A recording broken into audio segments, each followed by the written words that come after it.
Hi, my name is David Morrison. I'm a NASA space scientist, and I want to talk to you very briefly about Nibiru. I'm doing this because I received a note from a 12-year-old girl recently that said she wondered if the video I made 2 years ago was still valid, that she and her classmates were scared about Nibiru, and could I please explain, from a science point of view, why we know Nibiru is not real and is not a danger. You know, the simplest thing to say is just that there is no credible evidence whatever for the existence of Nibiru. The sun is tilted by 6 degrees with respect to the plane of the planets. The reason for the non-zero solar obliquity has been a mystery since it was first discovered by Sir Richard Carrington in the mid-1800s. It turns out that Planet 9 can actually tilt the There are sun. no pictures, there's no tracking, there's no astronomical observations. In fact, the origin of the name is a little weird. Nibiru was a minor god in the Babylonian pantheon, probably associated with Jupiter. There's no record that they ever thought of it as a planet. Sometimes we talk about Planet X, but that's a strange term too, because astronomers say Planet X for an object that has not been found, a possible object.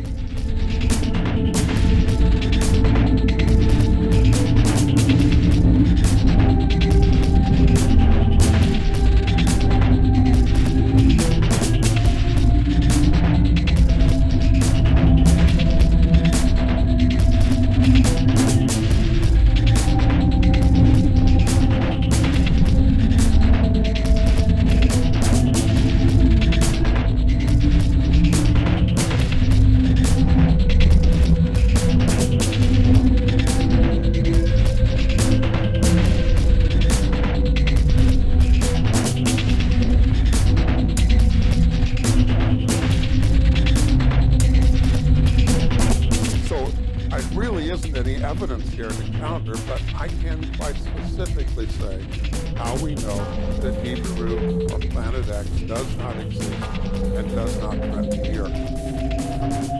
First, if there were a planet headed into the inner solar system that was going to come close to the Earth in December of 2012, it would already be inside the orbit of Mars. It would be bright, it would be easily visible to the naked eye.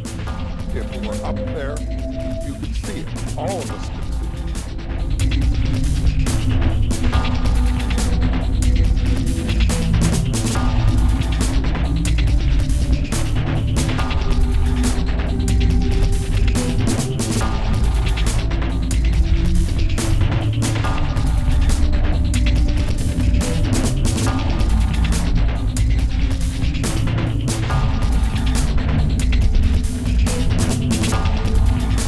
It might sound like black holes are dangerous, and that anything that even remotely comes close to a black hole would get sucked inside and be crushed. And while it's true that if you manage to carefully drop an object into a black hole, you'd never get that object back. But black holes are actually remarkably bad at pulling material close to them. There are a couple of reasons for this. One, black holes aren't actually attractive to anything for any reason other than gravity. Much like our solar system is in a stable orbit around the sun, the vast majority of a galaxy is in a stable orbit around the black hole, with no real reason to go plunging towards the very center of the galaxy. The second reason that black holes are bad at being astronomical vacuum cleaners is that they're really inefficient at getting material close enough to them to cross the event horizon and add to the mass of the black hole. So despite their reputation, black holes will not actually suck in objects from large distances. A black hole can only capture objects that come very close to it. They're more like Venus flytraps than cosmic vacuum cleaners. For example, imagine replacing the sun by a black hole of the same mass. Permanent darkness would fall on Earth, but the planets would continue to revolve around the black hole at the same distance and speed as they do now. none of the planets would be sucked into the black hole. Our Earth would be in danger only if it came within some 10 miles of the black hole, much less than the actual distance of the Earth from the Sun, which is a comforting 93 million miles The away. crazy thing is people who say they are observing it but never tell us where to look so we can verify. Well, it doesn't take an astronomer to say that there's no bright object up there that's appeared in the night sky and is headed for Earth.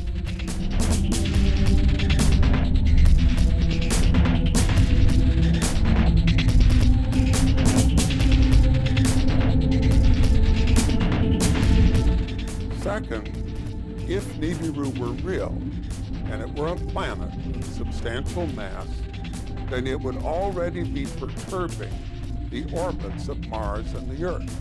We would see changes in those orbits due to this rogue object coming into the inner solar system. The fact that the sun is tilted, even if it's only by 6 degrees, the fact that the sun is tilted, the sun is the most massive thing in our solar system by a huge margin, and it's oriented differently than everything else in the solar system.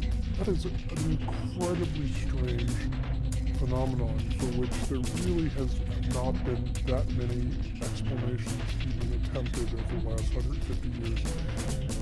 It's naturally explained by Planet 9 being exactly where we think Planet 9 is. Astronomers measure the orbit of Earth and Mars precisely and frequently, and there has been no change whatever. Third, and perhaps most telling, if this object had come through the solar system in the past, and you remember the idea is it's on an orbit of 3,600 years. If it had come through in the past, its gravity would have messed up the orbits of the inner planets. The Earth, Venus, Mars, probably would have stripped the moon away completely. Instead, in the inner solar system, we see planets with stable orbits. We see the moon going around the Earth. The very existence of this stability in the inner solar system proves that no rogue planet, no interfering object has come through the inner solar system in at least 1 million years. So it's not real. Nibiru doesn't exist. We can't see it. We can't detect its gravity. And we don't see a signature of its previous It has been known passages. since the mid-1800s that the sun is tilted.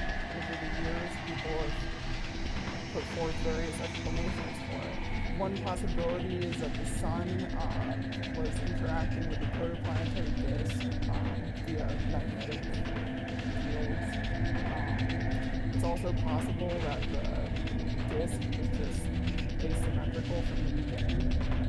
And it's also possible that the sun actually had a stellar companion along